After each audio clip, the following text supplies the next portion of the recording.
Hey guys, Omni here. This week we are finally on time. Eric Voss and New Rockstars just dropped their breakdown a little while ago, and we're going to be checking that out for episode 4 of Hawkeye. If you haven't seen my reaction, it's on the channel right now. I hope you go check it out. I hope you enjoyed it. I hope you enjoyed this last episode because it was awesome. A little bit of a slower pace, but like that payoff at the end. Can't wait to see where things are going to go from here. There's a little teaser I think they put out for the next episode. Yeah, I think we're gonna have some fun. So guys, that said and down out of the way, if you're not subscribed to New Rockstars, check them out. Subscribe to these guys because they do some great breakdowns. Here we go. Welcome back to New Rockstars. I'm Eric Voss, and this is a breakdown of Hawkeye episode 4, Partners, am I right? In which Clint Barton sips from the cup of Thanos and then goes full Thanos by letting his daughter figure drop from a ledge. I'm gonna go through this episode scene by scene to break down all the visual clues and details that you might have overlooked. Let's get started. The episode opens precisely on the shot that episode 3 left off, Jack DeCane holding the Ronin sword to Clint's throat. Stay exactly where you are. Despite the, oh boy, an Avenger energy Jack plays the rest of the scene with, let us remember how close Jack actually was to beheading Hawkeye in this moment. Also, Eleanor's reaction to seeing an Avenger. What the hell is going on?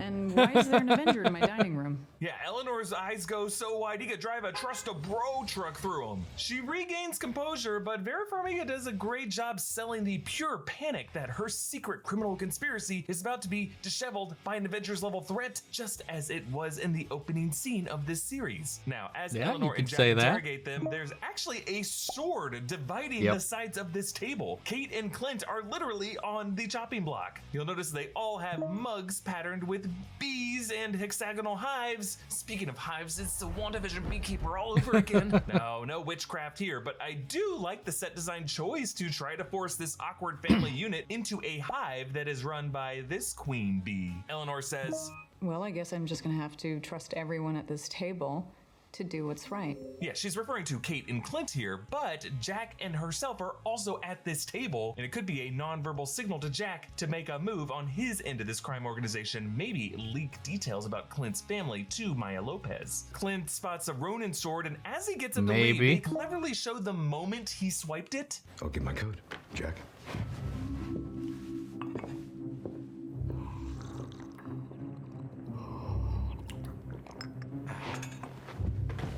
You can actually see Kate's eyes dart to the side past Jack, right as Jack sips his tea. You can Jack also looks back at her. Oh, maybe I was lowers hearing her eyes something right else. as you see Clint's reflection move in the glass behind Kate. So that was a moment that Clint grabbed the sword as Jack was sipping and focused on Kate. Then That's a Eleanor really suddenly like threatens zoomed in Clint. detail. Good at all this, but Natasha Romanoff was pretty damn good at it, wasn't she? Yeah. Being good isn't always enough to keep you alive. I see. Clint, Yeah. do you have kids? Yeah, I'm gonna assume that you do. Why would Eleanor assume Clint had kids unless she had done a bit of digging on him? The Barton family was previously kept off the books, but That now is that true. Clint brought them to New York City, a Broadway show. But out then for again, dinner she to could just see it the in 30-yard his Christmas tree, eyes, which will you know? be the same place that Eleanor will soon host her That Bishop parent Christmas empathy. party. These kids might be a bit easier for any prying eyes to track. As Clint refuses to drop the case and leaves, Eleanor makes a call. It's Eleanor. Could you call me back, please? It's urgent. Now, my initial thought was that she could be calling Uncle, but actually, I think Eleanor was in touch with Val, who did place the hit on Clint. Now, we never knew for sure when that Black Widow post-credit scene took place, but based on their heavy coats, it could have been taking place around the same time as these Hawkeye episodes are, December 2024. And Val's assignment to Yelena could have come right after a call from her friend Eleanor. If Eleanor was in touch with Val, it would mean that Eleanor might also know Clint was the Ronin, and she might join Val into that totally mysterious insight that Val has into what went down on Vormir. And this might also suggest that Val could also be in business with Uncle Kingpin, we think, which makes sense for a shadowy, corrupt government figure like her making side deals with John Walker, but it would also make Uncle super well connected with contacts in the US government. Now, Eleanor has this painting of a figure wearing a floral orange on black print snuggie, but this does match the suit that Kate swiped from her aunt Moira Brandon's closet in episode 2. In the comics, Moira Brandon was the elderly actress whose estate in California Hawkeye obtains and repurposes for the West Coast Avengers campus. So now we got a shady aunt and a shady uncle. After texting Laura to research Sloan Limited, that's the shell company Kazi was listed working for on Eleanor's computer, Laura calls him back in the next scene. Tracksuits. So Sloan's front. Yep. He said that his boss, Jack Duquesne, never gives him a day off. Jack's CEO.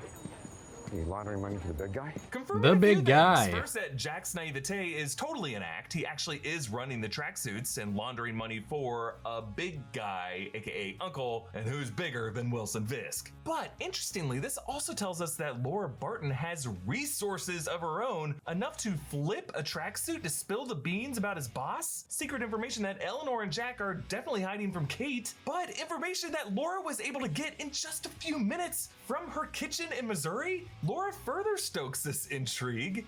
Verschwinde nach mehr auf dem Gelände? You mean the Rolex? Genau. I don't think so. I don't think so. Why? Wasn't that destroyed like years ago? Well, I thought so. But I thought the same thing about your fancy outfit.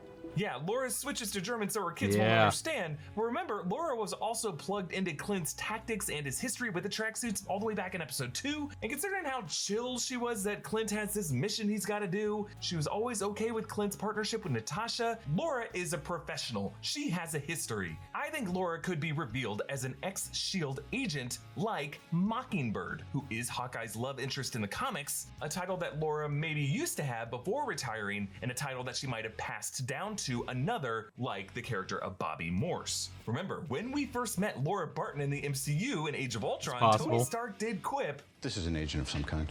but I have some other thoughts about Laura Barton and her relationship with that Rolex later. As Kate chats with Eleanor, the stockings hanging from the mantle are 2 white ones and 1 dark one. Now, you would think that the dark one would be for the mysterious interloper Jack, but I actually think that one could represent Eleanor, truly the most Machiavellian of this trio. Kate doesn't think her mom dances, but surprise, Eleanor is more mobile than we think, but still soulless as yes, dancing multimillionaire, secretive crime lord, so endearing. Then they make fun of Jack for misquoting Ferris Bueller in Forrest Gump. Life moves pretty fast. You never know what you're gonna get. Clint ices his bruises, and Kate cheers him up with a handful of Christmas movie DVDs, including The Santa Claus, the 1964 Rudolph the Red-Nosed Reindeer TV special, The Polar Express, Christmas Vacation, Die Hard, that's the Christmassy action comedy that this whole Hawkeye series is trying to tonally replicate. Clint sips from a purple Thanos was right mug. I can't remember if I Clint left that in my considered this idea in episode reaction 1 or not. on the urinal. He now seems to just be embracing the cynicism. They listen to a cover of Mele Fair enough. Kalikimaka, the Bing Crosby version of which was famously featured in Christmas Vacation. Kate uses one of Aunt Moira's movie posters as a whiteboard, A Chance of Love, presumably some old romantic comedy. Actually, her outfit is kind of Christmassy, maybe something like White Christmas. Notice how Kate drew glasses on Moira's face. Kate asks Clint about more trick arrows. How do we get more trick arrows? Well, there are no more trick arrows. Like in the world? Basically, have a few more trick arrow heads. You can't just put them on any shaft, you know?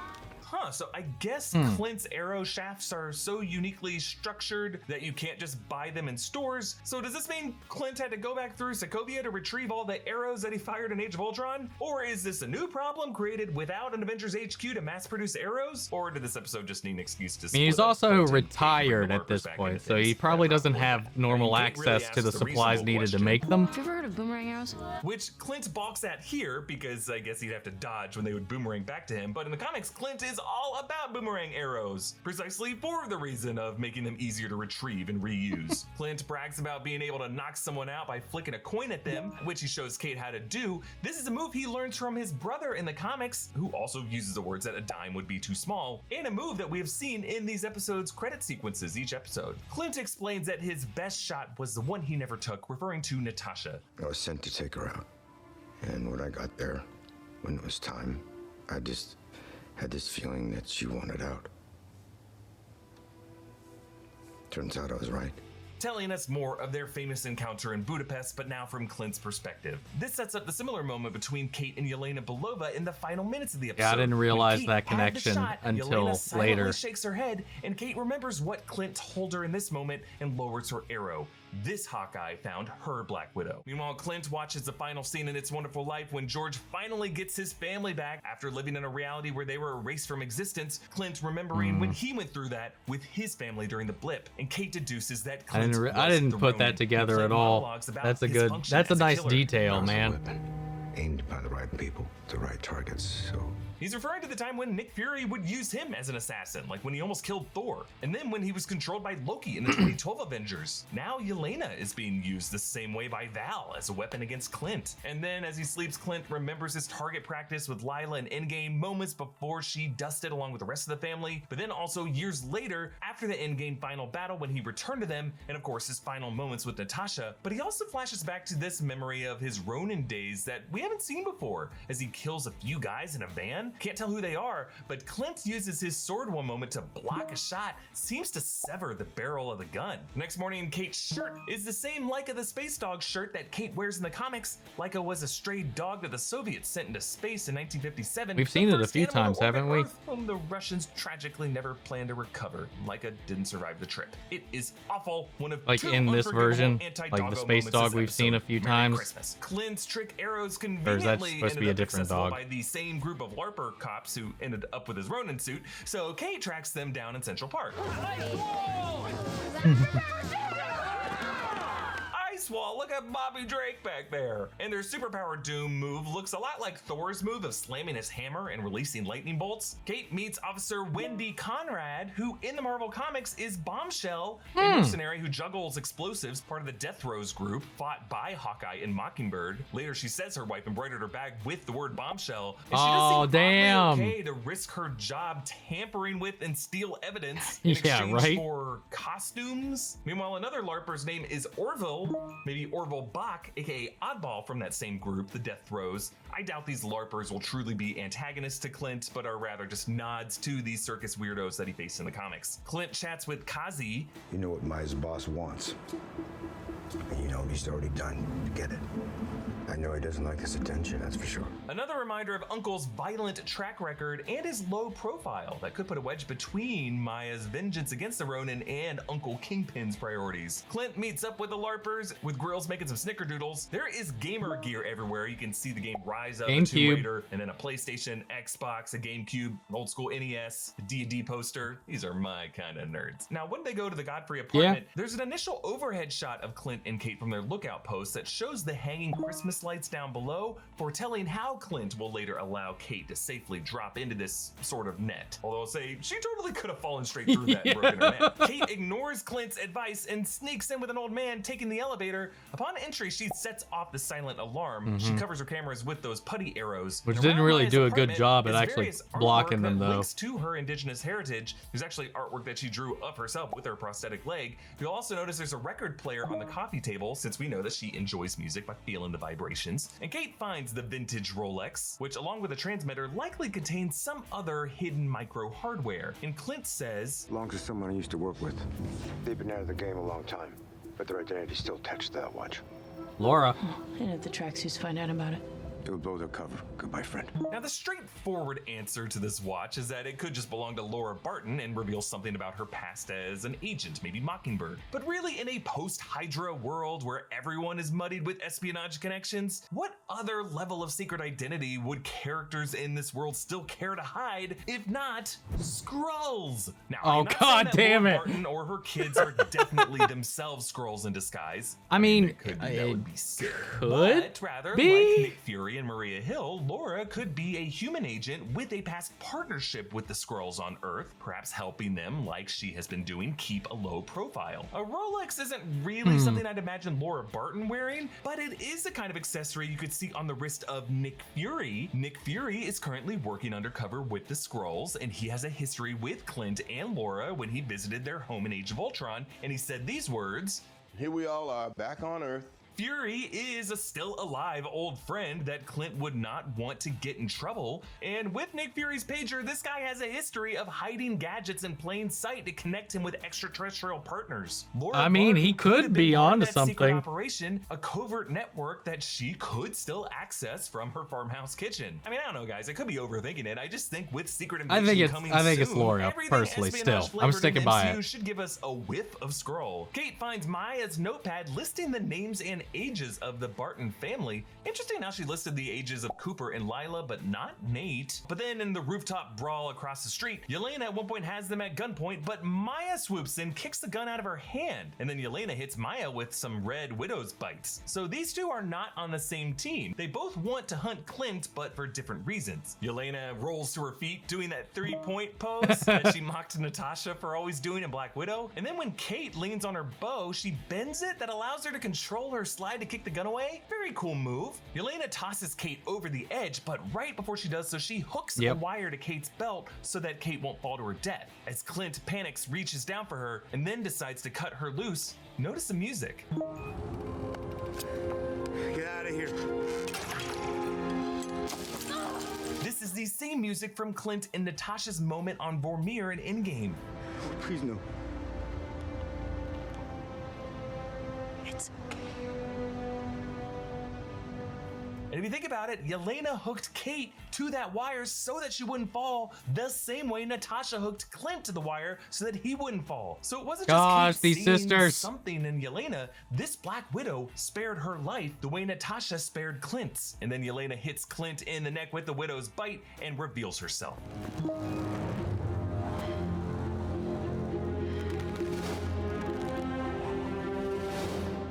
And the music here is Lauren Balfe's score from the Black Widow film. I should have come back for you. You don't have to say that. It's okay. It was real to me too.